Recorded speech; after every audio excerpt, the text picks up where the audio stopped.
ભારતીય સમય મુજબ 7 સપ્ટેમ્બરના રોજ રાત્રે 9:58 વાગે શરૂ થયેલું આ ગ્રહણ 8 સપ્ટેમ્બરના રોજ સવારે 1:26 વાગે સમાપ્ત થશે. આ ચંદ્રગ્રહણનો કુલ સમયગાળો 3 કલાક 28 મિનિટનો રહેશે, જેને 2022 પછીનું સૌથી લાંબુ ગ્રહણ કહેવામાં આવી રહ્યું છે.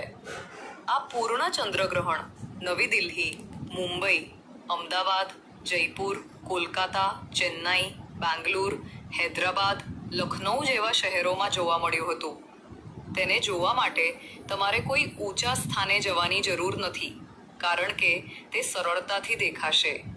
આજે 7 સપ્ટેમ્બરના રોજ રાત્રે 11 વાગ્યાથી 12:22 વાગ્યા સુધી આ ચંદ્રગ્રહણ ભારતમાં સૌથી લાલ અને તેજસ્વી દેખાશે.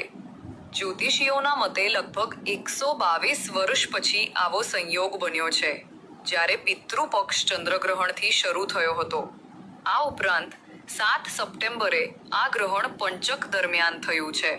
મૃત્યુ પંચક 6 સપ્ટેમ્બરથી શરૂ થયું હતું, જે 10 સપ્ટેમ્બર સુધી ચાલુ રહેશે. હિન્દુ ધર્મમાં મૃત્યુ પંચક અને ચંદ્રગ્રહણ બંનેનો સમયગાળો અશુભ માનવામાં આવે છે.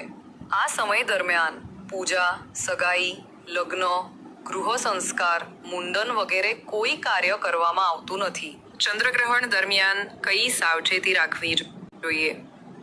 ચંદ્રગ્રહણ દરમિયાન દેવી દેવતાઓની મૂર્તિઓની પૂજા કે સ્પર્શ કરવાનું ટાળવું જોઈએ.